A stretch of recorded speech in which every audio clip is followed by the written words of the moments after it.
Oggi parliamo di un argomento che ti farà venire fame, la pizza. Ciao a tutti e benvenuti a un nuovo video. Io sono Stefano e sono un insegnante di italiano per stranieri. Oggi parleremo di cibo italiano, in particolare di pizza. Qualche tempo fa ho fatto sul podcast una puntata sulle pizze più mangiate dagli italiani. Quella puntata è stata ascoltata tantissimo e quindi ho deciso di riproporre lo stesso argomento anche qui su YouTube. Però prima di iniziare voglio farti una domanda. Qual è la tua pizza preferita? Scrivilo qui sotto nei commenti prima di guardare il video, così possiamo vedere se la tua pizza è una delle più mangiate tra gli italiani oppure no. Ah, e non ci sono risposte sbagliate. Qualsiasi pizza. Sì, se ti piace la pizza con l'ananas, puoi scriverlo qui sotto, non ti preoccupare. Io non giudico nessuno. Iniziamo a parlare delle pizze più mangiate dagli italiani e iniziamo dalla pizza in posizione numero 10. La prosciutto e funghi. Questa è una pizza facilissima e anche super buona. È semplicemente una base margherita, quindi pomodoro e mozzarella, con prosciutto cotto e funghi. Davvero buonissima, deliziosa, semplice, mi piace. In posizione numero 9 abbiamo l'americana. Sì, l'americana. E l'americana è una pizza con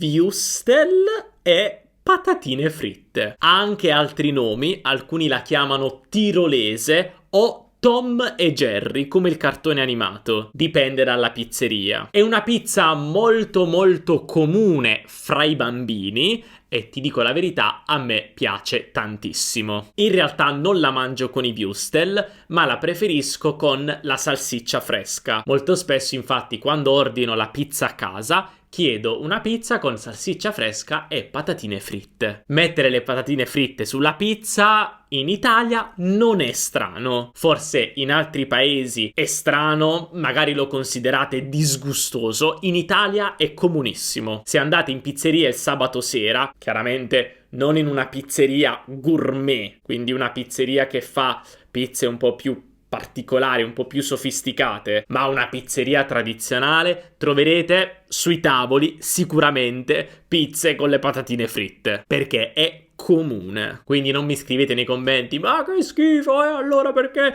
voi potete mettere le patatine fritte sulla pizza e noi non possiamo mettere l'ananas? Scrivete quello che volete, in realtà fate quello che volete, mettiamo sulla pizza quello che vogliamo. Ognuno ha i propri gusti e non si discute, quindi mangiate la pizza come volete, basta.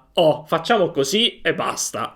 E in ottava posizione abbiamo una pizza molto interessante, la 4 stagioni. La 4 stagioni è sempre base margherita e poi è divisa in 4 sezioni e ogni sezione rappresenta un periodo dell'anno, una stagione. Di solito abbiamo prosciutto cotto, funghi, carciofini e olive. Poi a volte può capitare magari che in una pizzeria la fanno in un modo un po' diverso, però generalmente a 4 stagioni è così. E adesso passiamo alla settima posizione, la Napoli. Questa pizza è una margherita di base con aggiunta di acciughe, origano e capperi. È molto buona e saporita.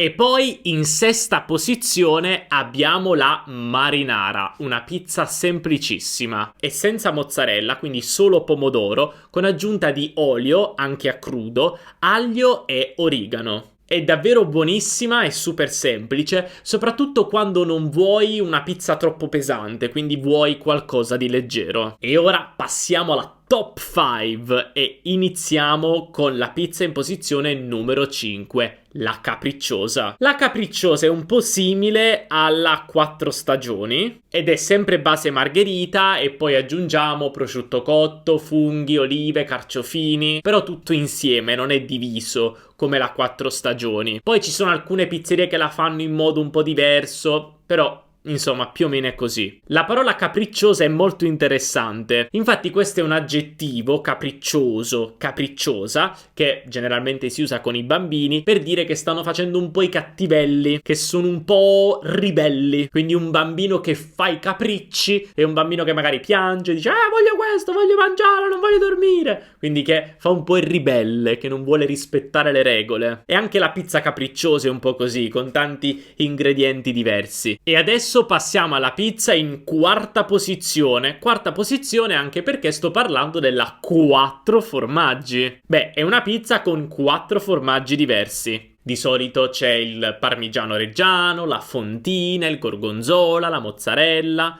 però cambia sempre. Diciamo, dipende un po' dalla pizzeria. Generalmente è una pizza bianca, quindi senza pomodoro, però se uno la vuole la può chiedere anche col pomodoro, quindi rossa. E adesso passiamo al podio, alla top 3. E vediamo la pizza in terza posizione, la bufala. La bufala è semplicemente una margherita, ma anziché usare la mozzarella normale, usiamo la mozzarella di bufala. Un ingrediente fantastico, buonissimo, che sulla pizza è perfetto. E in seconda posizione abbiamo la diavola. La diavola è sempre una pizza a base margherita con aggiunta di salame piccante, quella che in tanti altri paesi del mondo si chiama pepperoni pizza. I vostri pepperoni è il nostro salame piccante. È una pizza piccante, eh? Quindi se ti piace il piccante devi assolutamente provarla. E al primo posto abbiamo la regina di tutte le pizze, che tra l'altro porta il nome della regina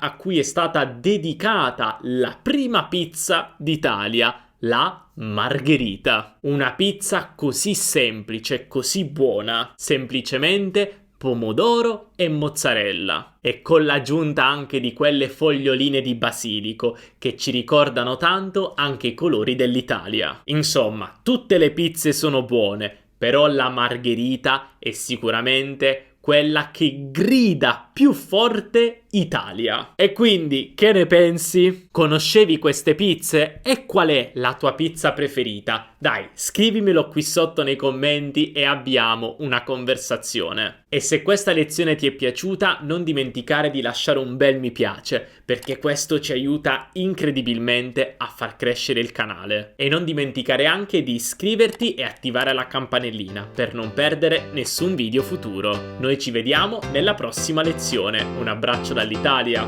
Ciao!